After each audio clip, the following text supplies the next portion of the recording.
تو ایگریمنٹ تو سامنے ہے. اللہ تعالیٰ مدد کے لیے بھی تیار, دعا قبول کرنے کے لیے بھی تیار, جو مانگے دینے کے لیے بھی تیار. اب کام تو ہمارا معاملہ ہے نا جو پیچھے رہ گیا. ایک ملک میں جا رہے تھے یاجز, تو ایک دیوار پر عجیب فکرہ لکھا ہوا تھا کہ کھڑا ہو کے میں کافی دیر اس کو پڑھتا رہا. انگریزی میں لکھا ہوا تھا, مگر لکھنے والے نے عجیب بات لکھ ڈالی تھی. لکھا ہوا تھا کہ if you feel God is away, اگر تم محسوس کرتے ہو کہ اللہ دور ہے, guess who moved, یہ اندازہ لگاؤ کہ پیچھے کون ہٹا. اگر تم محسوس کرتے ہو کہ خدا دور ہے تو اب یہ سوچو کہ پیچھے کون ہٹا. تو اللہ تعالیٰ تو نہیں نہ ہٹ سکتے اپنی بات سے پیچھے, تو پیچھے پھر ہٹتا کون ہے؟ بندہ خود ہٹتا ہے. تو ایگریمنٹ سامنے ہے. اگر ہم اللہ کے بندے بن جائیں, سر کے بالوں سے لے کے پاؤں کے ناخنوں تک اللہ رب العزت کے حکموں پر عمل کرنے والے بن جائیں. اللہ فرماتے ہیں میں زبان بن جاؤں گا, میں آنکھیں بن جاؤں گا, میں پاؤں اور ہاتھ بن جاؤں گا, جو مانگو گے میں دوں گا, جو دعا کرو گے میں قبول کروں گا. سبحان اللہ. یہ سب سے آسان طریقہ ہے اس دنیا میں کامیابی اور غلبہ حاصل کرنے کا. اس سے زیادہ آسان طریقہ دنیا میں کوئی نہیں ہو سکتا. اور اگر انسان اللہ کے در سے راستہ بھول جائے اور رخ پھیر لے تو ایک حدیث پاک میں اللہ فرماتے ہیں ابن آدم تفرغ لعبادتی املا صدرک غنن, تو میری عبادت کے لیے اپنے آپ کو فارغ کر لے, میں تیرے سینے کو غنا سے بھر دوں گا. واسد فقرک, تیرے فقر کو روک دوں گا. والا تفل, اگر ایسا نہیں کرے گا ملأت صدرک شغلا, میں تیرے سینے کو شغل سے, کاموں سے بھر دوں گا. ایک ختم نہیں ہوگا, دوسرا, تیسرا, چوتھا, جیسے کہ آج کل ہم پریشانیوں میں گھرے ہوئے. ولم اسد فقرک, اور میں تیرے فقر کو پھر روکوں گا نہیں. اتنا کمائیں گے, جتنے گھر کے لوگ ہیں سارے کے سارے نوکریاں کرتے ہیں, خرچے پھر پورے نہیں ہوتے. جس کو دیکھو اسی کو گلا, خرچے پورے نہیں ہوتے. تو یہ خرچے تو پھر اللہ ہی پورا فرمائے. تو ہمارے پاس ایک ہی راستہ ہے کامیابی کا کہ ہم اپنی نگاہیں مخلوق سے ہٹائیں اور کس ذات پر جمائیں؟ اللہ پر. اور یوں کہیں حسبنا اللہ, ہمیں اللہ, اس لفظ کو ذرا سوچئے گا, یہ ہم بہت بڑی بات کر رہے ہیں. ہمارے لیے اللہ کافی ہے. اس لیے اللہ فرماتے ہیں وتوکل علی اللہ وکفی باللہ وکیلا, من یتوکل علی اللہ فہو حسبہ, جو اللہ پر توکل کرتا ہے اللہ اس کے لیے کافی ہوتا ہے. وعلی اللہ فتوکلوا ان کنتم مؤمنین, فرمایا الیہ یرجع الامر کلہ فاعبدہ وتوکل علیہ. ہمیں بار بار کہا گیا اللہ پر توکل, اللہ پہ دھیان, اللہ پہ نظریں جماؤ. لہذا جو اللہ کا دوست بنتا ہے پھر اللہ رب العزت اس کا معاملہ خود سمیٹتا ہے. حدیث مبارکہ سن لیجئے, فرمایا من عاد لی ولیا فقد آذنتہ بالحرب, جس نے میرے ولی سے دشمنی کی میرا اس کے ساتھ اعلان جنگ ہے. سنیے اللہ کا دوست بننے کا فائدہ. من عاد لی ولیا, جس نے میرے ولی سے دشمنی کی, فقد آذنتہ بالحرب, اللہ تعالیٰ فرماتے ہیں میرا اس کے ساتھ اعلان جنگ ہے. اللہ اکبر کبیرہ. اور واقعی اللہ رب العزت نے اپنا وعدہ سچ کر دکھایا. چنانچہ بدر میں صحابہ سمجھتے تھے کہ ہم نے کافروں کو قتل کیا, اللہ نے بات ہی صاف کر دی, فرمایا فلم تقتلوہم ولکن اللہ قتلہم. میرے مالک تیری عظمت پہ قربان جائیں, آپ اپنے قول کے کتنے سچے ہیں. فرماتے ہیں کہ تم نے قتل نہیں کیا, ان کو کس نے قتل کیا؟ اللہ نے قتل کیا. تو بھائی ہم اگر اپنے اللہ پر نظریں جمائیں گے وہ ہمارے الٹے کاموں کو سیدھا کر دیں گے، ہماری مشکلات کو آسان کر دیں گے، ہمیں مصیبتوں سے اللہ تعالیٰ محفوظ فرما دیں گے۔ اس لیے ہمیں کہنا چاہیے حسبنا اللہ و نعم الوکیل نعم المولا و نعم النصیر۔ قرآن مجید میں اللہ تعالیٰ ایک بات بڑے عجیب انداز سے فرماتے ہیں، ارشاد فرمایا الیس اللہ بکاف عبدا، اللہ اکبر۔ یہ آیت پڑھتی ہے نا تو دل کو کچھ ہوتا ہے۔ اللہ فرماتے ہیں کیا اللہ اپنے بندے کے لیے کافی نہیں ہے؟ الیس اللہ بکاف عبدا، کیا اللہ اپنے بندے کے لیے کافی نہیں ہے؟ مفسرین نے فرمایا کہ مقصود کہنے کا یہ تھا الیس اللہ بکاف عبادہ، کیا اللہ اپنے ہر بندے کے لیے کافی نہیں ہے؟ ہمارے لیے اللہ الیس اللہ بکاف عبدا۔ جب قرآن مجید کی آیت پڑھ لی تو اب ہمیں کیا جواب دینا ہے کہ ہمارے لیے اللہ۔ اب ذرا ایک حدیث مبارکہ سن لیجئے،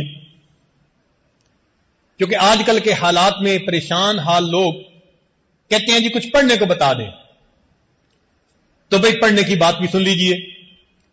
در منصور میں حضرت بریدہ رضی اللہ تعالی عنہ روایت کرتے ہیں کہ 10 کلمات پڑھنے والے کے لیے اللہ کافی ہو جاتے ہیں۔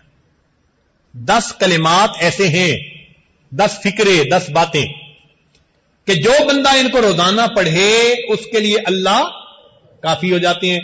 ان میں سے 5 فکرے دنیا سے متعلق اور 5 فکرے، ان 10 فکروں کو یاد کر لیں، ایک فکرہ بھی روز یاد کریں تو 10 دن میں حدیث پاک یاد ہو جائے گی، اور اس کو اپنی دعاؤں کا حصہ بنا لیں۔ جب آپ اس کو پڑھیں گے تو اللہ تعالیٰ آپ کے کاموں میں آپ کی کفایت فرمائیں گے۔ پہلا فکرہ فرمایا حسبی اللہ لدینی، میرے دین کے لیے میرا اللہ کافی ہے، یعنی دین میں کوئی فتنہ اور فساد نہ آ جائے۔ دین میں فتنے 2 طرح سے آتے ہیں، ایک شبہات کی وجہ سے اور ایک شہوات کی وجہ سے۔ تو اللہ تعالی ہمیں ان دونوں فتنوں سے محفوظ فرمائے، ہمارا دین سلامت رہے۔ تو پہلا فکرہ حسبی اللہ لدینی۔ دوسرا فکرہ حسبی اللہ لما اہمنی، میرا اللہ کافی ہے ہر اس چیز کے لیے جو مجھے پریشان کرتی ہے۔ بندہ کرتا ہے، کوئی چیز کرتی ہے، کاروبار کرتی ہے، جو بھی ٹف ٹائم دے رہی ہے میرا اللہ اس کے لیے کافی ہے۔ حسبی اللہ لما اہمنی۔ تیسرا فکرہ حسبی اللہ لمن بغا علیہ، میرا اللہ کافی ہے ہر اس کے لیے جو مجھ پر سرکشی کرے، چڑھ دوڑے۔ تو اگر کوئی ہمارے اوپر چڑھ دوڑنا چاہتا ہے تو اللہ اس کے لیے کافی ہو جائے گا۔ حسبی اللہ لمن حسدنی، میرا اللہ کافی ہے ہر اس کے لیے جو مجھ سے حسد کرتا ہے۔ دفتروں کی زندگیوں میں تو بہت حسد ہوتا ہے، لیگ پلنگ۔ تو اللہ نے ان سب حاسدوں سے بندے کو نجات عطا فرما دیں۔ اور 5واں حسبی اللہ لمن قادنی بسوء، میرا اللہ کافی ہے ہر اس کے لیے جو میرے خلاف برے منصوبے بناتا ہے۔ اب برے منصوبے بنانا والا کوئی بھی ہے، کوئی بندہ ہے، کوئی جماعت ہے، ایمان والوں کے خلاف کوئی ملک بنا رہا ہے، جو مرضی بنا رہا ہے، اللہ ان سب کے لیے۔ یہ 5 باتیں دنیا کے لیے ہو گئیں، 5 باتیں آخرت کے لیے۔ تو فرمایا حسبی اللہ عند الموت، چونکہ موت کا لمحہ انسان کی زندگی کا سب سے زیادہ نازک لمحہ ہوتا ہے۔ حسبی اللہ عند المسألۃ القبر، میرا اللہ کافی ہے قبر کے سوال جواب کے وقت میں۔ حسبی اللہ عند المیزان، میرا اللہ کافی ہے میزان پر جب اعمال تولے جائیں گے۔ 9ویں بات حسبی اللہ عند الصراط، میرا اللہ پل صراط پر گزرنے کے لیے کے وقت میرے لیے کافی ہے۔ حسبی اللہ عند الصراط۔ اور 10ویں بات